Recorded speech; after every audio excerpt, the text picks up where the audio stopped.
Vice, kalalabas ng balita, possible daw na i-exclude sa depensa panel yung si Attorney Monsayag at si Attorney Michael Powa. May conflict of interest.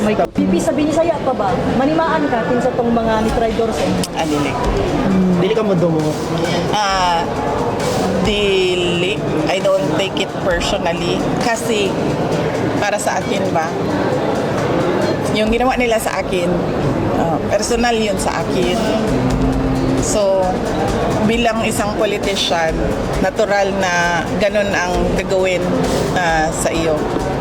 So, wala lang yan sa akin. Pero ang ginawa nila sa bayan, yung corruption at yung abuso nila, hindi yan personal sa akin. So, hindi natin yan palalampasin. Pangalawang Pangulo na si VP Sara Duterte, iginit na hindi palalampasin ang isyu sa korupsyon sa ating bansa. Welcome back to Kaakibat TV. Hindi palalampasin, ito ang binitiwang salita ni Vice President Sara Duterte nang tanungin ng mga reporters ukol sa matinding korupsyon na naganap sa pamahalaan ngayon. Una nga sa tanong ng mga reporters ay ang ukol sa kanyang announcement sa pagtakbo sa pagkapangulo sa darating na eleksyon 2028 na kung saan natanong ito kung may napusuhan na ba itong maging katandim sa kanyang kandidatura. Any opening statement from our media friends? Yes. First off, I'd like to thank our friends from the media for your support to the OVP 90 years pop-up exhibit here in Davao City and the book signing of the OVP Coffee Table book, First in Line. This is our contribution to the celebration month of the Araw ng Davao. Okay, first question, Argel Relator, GMA, sir. Sorry, nag-comment si Secretary Ombudsman Pengiligan. Sinasabi niya na nasamula daw yung maleta delivery sa timely TRRD. Your comment po.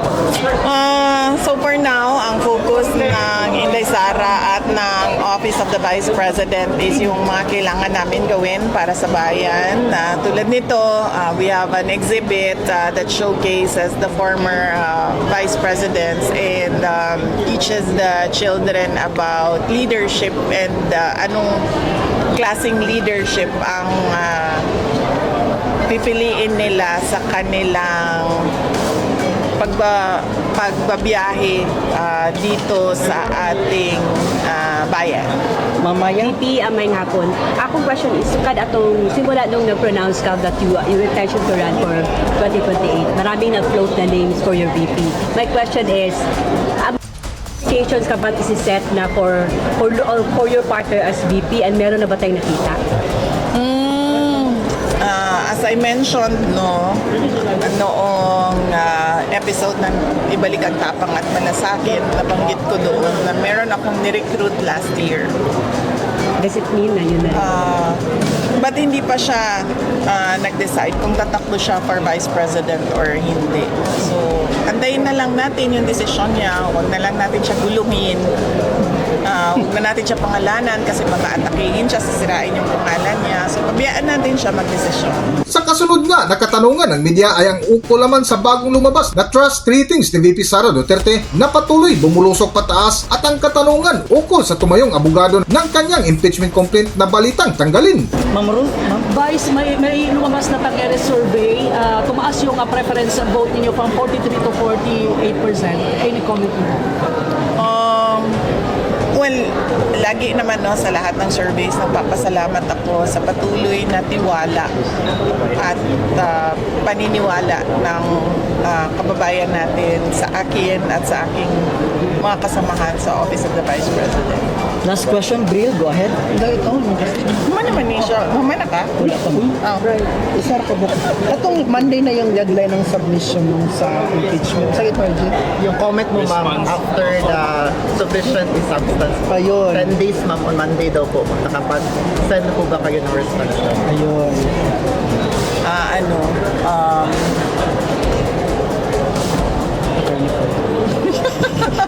Please refer to. Kuan ka na hapit namang Monday no. Ato na to kung mag-file ko dili. Antayin na lang. Antay na lang sila na mga tiga House of Representatives. Vice, kalalabas ng balita, possible daw na i-exclude sa depensa panel yung si Munsayag, Atty. Munsayag at si Atty. Michael Owa. Owa. May conflict of interest May daw, conflict of Vice. interest daw. Kinuha mo Ngayon siya. ko lang narinig na yung respondent ay hindi pinapayagan kung sino ang kanyang lawyers. Ngayon lang ako nakarinig ng circumstance na hindi pinapayagan ang respondent kung sino ang pinipili niya na lawyer. So, antayin na lang natin kung ano mangyayari. Vice, sa tingin mo, another round of maleta na po pa rin ba ito against you? For the impeachment?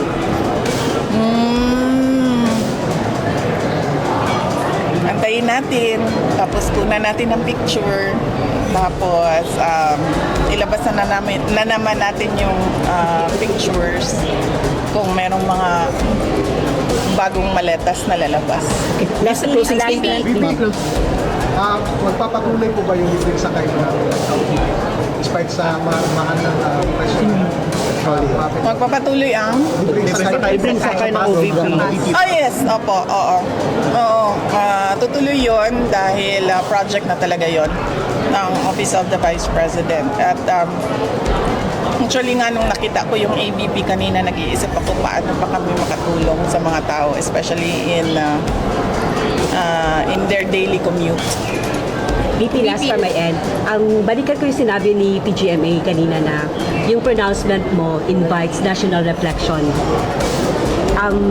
Meron bang nag-reflect ka ba? Or ano kung meron man on your part, ano yung mga reflection na ginawa?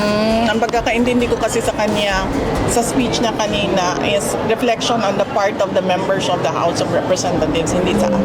Sa patuloy nga ng katanungan ng mga reporters ay natanong ito ukol sa nangyari sa kanyang buhay ngayon, lalo na sa mundo ng politika ng kanyang ginagalawan ngayon na halos lumpuin na ang kanyang pagkatao para siraan. Pero ang nakakatuwa ay positibo pa rin ang kanyang pananaw sa mga taong nagtraidor na tanggap na niya ang pamimersonal bilang politiko.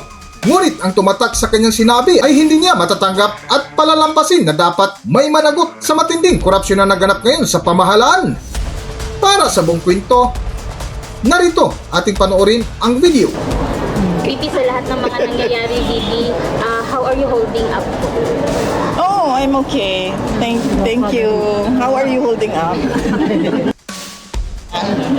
How are you move on daw? Paano mag-move on? Kuan siguro, prayers and meditation. Ay nga na. Malapit na yung birthday ni PRD. Ano yung mga plans mo? May events. Oh, andito ako kasi it's a araw ng Davao Parade. So, nandito ako sa Davao City. Join So, ka ng parade. birthday. Join the activities. Yes, as usual. VP, si Attorney Guanzon nag-pronounce na tatakbong senator. May mga may mga lumalapit na ba sa'yo na magpa-line up for your senatorial slate sa 2028? Meron. So how are you considering them, Vice? Allergic ako sa mga politiko ngayon. So, i-consider lang nila ako. So mga ilan sila VP na lumapit, including Attorney Guanzon? Apat na. VP, sabi ni saya pa ba? Manimaan ka sa tong mga ni-tridor sa inyo. Adilig. Dili ka mo dumo. Dili. I don't take it personally. Kasi, para sa akin ba, yung ginawa nila sa akin, personal yun sa akin. So, bilang isang politician, natural na ganun ang gagawin sa iyo. So, wala lang yan sa akin. Pero ang ginawa nila sa bayan, yung corruption at yung abuso nila, hindi yan personal sa akin. So, hindi natin yan palalampasin. Okay, any closing statement na lang, ma'am, sa atong mga kababayan? Kakagwapo na ato ako ang isulti niya. Ay, ako. Sige, sige. Picture! Picture! Picture! Hanggang dito na lang muna ang ating video at kung nagustuhan nyo, huwag kalimutan mag-subscribe at pindutin nyo na rin ang notification bell para ma-notify ko sa ating susunod na video. Maraming salamat!